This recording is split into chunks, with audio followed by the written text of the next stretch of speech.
की बात नहीं थी, पर हमारे अब्बा जो इनके दादा से सुना था उनको बता देते कि उनको तुम लिख रखो कोई जगह, नहीं तो फिर भूल जाओगे आगे।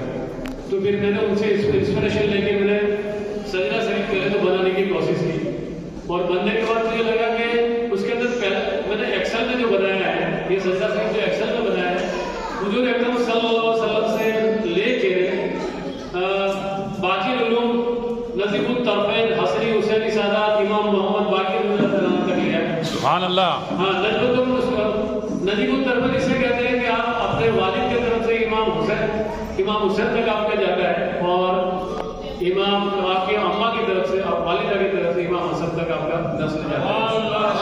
और हमारा नस्ल जो है वो हमारे बुजुर्गों के कहने से और हमारे पीर मुर्शिद के कहने से उन्होंने जो समझा है उसके हिसाब से हमारा जो नस्ल है वो इमाम बाकी तक पहुंचता है। सुभान अल्लाह, सुभान अल्लाह। तो अब ये लिखने के बाद तो उसका ऑथेंटिकेशन भी जरूरी, तो उसके लिए मैंने कोशिश की। वैसे तो मैंने 2009-2010 के अंदर ये सब लिख के स्क्रिप्ट डॉट के ऊपर गूगल पे चढ़ा दिया था ताकि मैं भूल ना जाऊं, लेकिन इसके बाद वो मैं थोड़ा सामाजिक में पड़ गया तो मैं भूल गया। 2020 में जब हमारा ग्रुप शुरू हुआ SFD का, तो 2020 से मैंने कोशिश मेरी जारी की, तो 2023 तक 3 साल की कोशिशों के बाद में जो लिखने का भी बुक का भी हुआ, इसका भी हुआ, सजदा शरीफ का भी हुआ, और इसका ऑथेंटिकेशन जरूरी था, तो वो ऑथेंटिकेशन के लिए मुझे टाइम थोड़ा लगा। और मुझे खुशी है कि मैंने जिसको कॉल किया, सहकार मांगा मेरे फैमिली मेंबर से, सबके तरफ से मुझे सहकार मिला। तो मेरे बाप दादा जैसे बता गए थे, ऐसे आपके बाप दादा भी आपको बता गए थे, तो वो सब कलेक्शन हुआ और इसका रीचेक हुआ, क्रॉस चेक हुआ, और इससे ऑथेंटिकेशन मिला।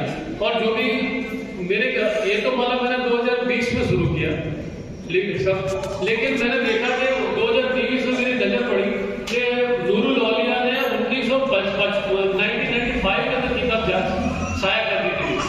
बरकाती खानदान के बुजुर्ग आले रसूल के खानदान की जो 1955 में आपने किताब लिखी थी, उस किताब में हवाला लिखा है सरकार ने कि सैयद इमदाद हुसैन जो महसाना जिला के विजापुर के हैं, उनके दादा के भाई, यानी उनके दादा को फजल हुसैन, उनके दादा के भाई कौन, इस्माइल शाह दादा, उनके दादा के भाई मियां फैयाज आली सैयद मियां फैयाजुद्दीन मौदूदी सादात, आप जो ख्वाजा मौदूद चिश्ती रहमतुल्लाह अलैह के खानदान से है, वो उनके दामाद होते हैं, पर वो सह सवानी बढ़ोत भी ऐसा लिखा आपने 1995 में सरकार लिख के गए। और आपको इतने बड़े लेखक है कि इनकी किताब तो पूरी हिंदुस्तान में ऑथेंटिकेशन गिनाती है। तो 1995 में लिख के गए, हमने तो 2020 में हम तो हमारे खानदान के बारे में जानते, वो तो 1995 में लिख के गए। और उसके बाद में 2010 में आपने जो किताब शाया की सवाल रफा कर दी, तो उसके अंदर भी आपने लिखा कि मौदूदी सादा सैयद ताजा हुसैन मौदूदी और सैयद इमदाद हुसैन अलैहि रहमा। तो हमको तो वो हमारे पीरो मुर्शिद नूरुल औलिया ने बता दिया कि हम सादा थे, और मुझे और अलहमदुलिल्लाह सर को कई बार बता चुके हैं कि आपके और हमारे खानदान के बुजुर्ग भी बता चुके हैं कि आपका खानदान हुसैनी सादात है। आपके बुजुर्ग दिल्ली से आए हुए हैं, चाहे डायरेक्ट हो चाहे इनडायरेक्ट पाटन हो गया। अब ये मैं आपको बता दूं कि एक सादे कोई जत्था सैयदों का नहीं आ गया। 13वीं सदी से लेके लगभग 16वीं 17वीं सदी तक कुछ ग्रुप बन के ने सैयद सादात अरबस्तान, फिर हिंदुस्तान और फिर गुजरात में आए। खास करके 1750 के आसपास जब औरंगजेब रहमतुल्लाह अलैह का जब दौर था और यहाँ महमूद बेगड़े का जब दौर था, वो एकदम बिल्कुल गोल्डन युग था मुस्लिमों के लिए। और उस वक्त आप जो भी सादात आए यहाँ आके तो गुजरात में आके सेट हुए, और इसके अंदर हमारे बुजुर्ग भी आए। तो चांद मियाँ से लेके जो हजरत इमाम बाकी रज़ियल्लाहु ताला तक, वहां तक का जो गैप है उसको भी मैंने खोजने की कोशिश की है। और मैंने कई जानकार इंसानों से भी पूछा है और कई पीर साहब से भी मिला हूँ, लेकिन वो मुझे ऑथेंटिकेशन नहीं बता सके। और वैसे भी ब्रांचेस ढूंढना इतना आसान नहीं होता है, थोड़ा मुश्किल है। और हमारा खानदान भी पहला खानदान है कि जिनकी ब्रांचेस ना मिलती हो।